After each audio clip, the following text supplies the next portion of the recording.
Oh, good morning, Congress. My name's Kevin Courtney, as you've just been told, and I'm the Joint General Secretary of the National Education Union, your sister union in the United Kingdom. And my job here is to say thank you to the President of the EIS on behalf of all of your guests, and in particular on behalf of my Co-General Secretary, Mary Bousted. We all wish, all of your guests, wish that we could be with you today in Scotland, and fingers crossed that we get to that position next year.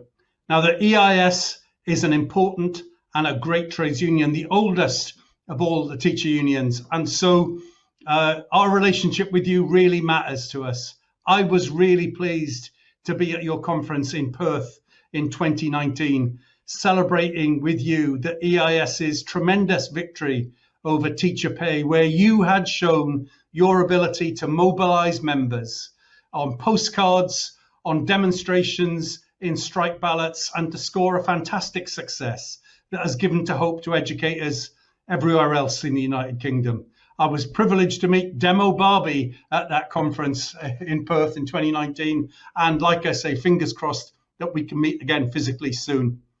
But this year has shown how much world events, external events, can throw any plans that we may have out of kilter.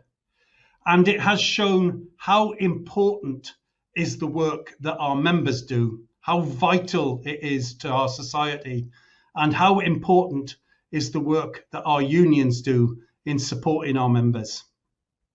During this period of this pandemic, this worldwide pandemic, teacher and education unions have faced similar challenges, but not always with governments that are as supportive as one another.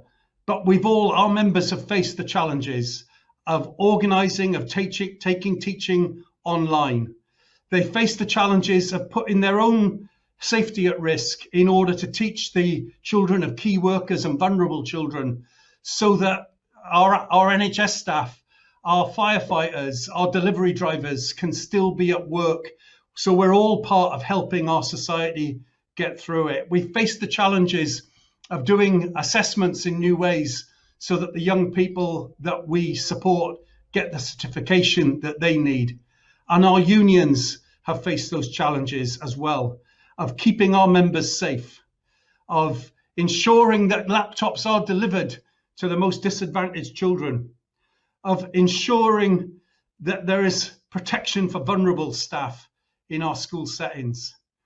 And our unions have stepped up during this crisis, and our members have stepped up as well.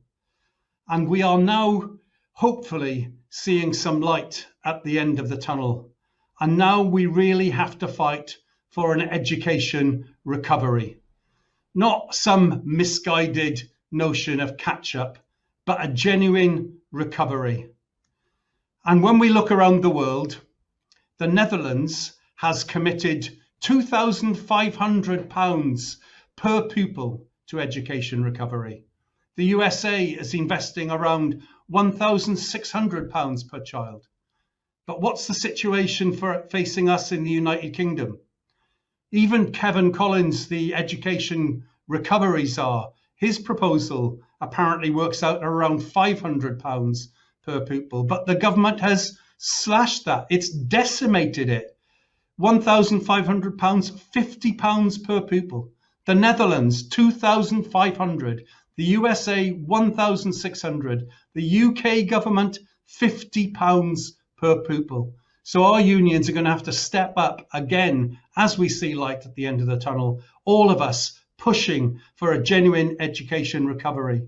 And as we have to fight for the resources our children need, we also have to fight for the resources our members need. Now, any good government, any fair government would look at the contribution that all of our key workers have made in getting our society through this, and our education key workers as well, and would say, yes, we have to reward that.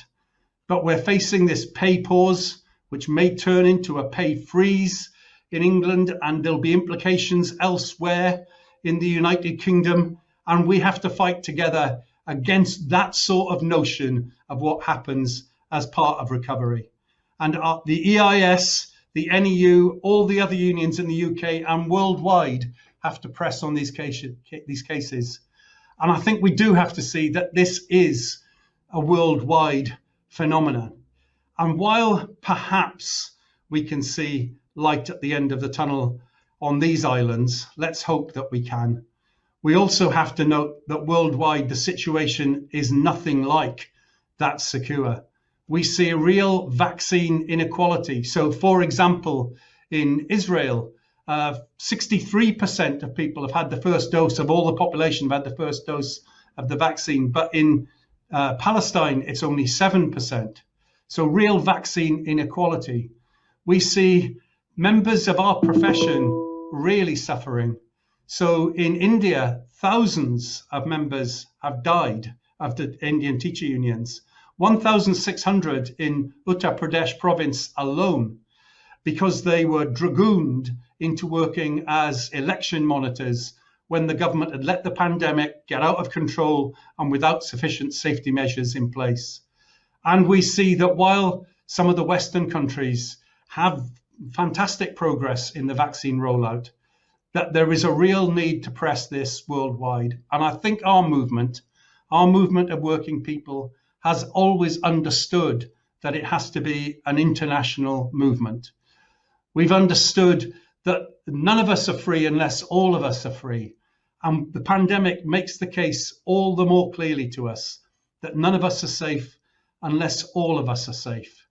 So I'm bringing you greetings to all delegates at your online conference, hoping that we can be with you in person next year, wishing you great good luck in your determination. The EIS is a great union. Your guests wish you every success in fighting for education for the children of Scotland, for the educators of Scotland, but as part of a worldwide movement that is fighting for the education of children and educators everywhere. Let's go forward together. Good luck with your Congress.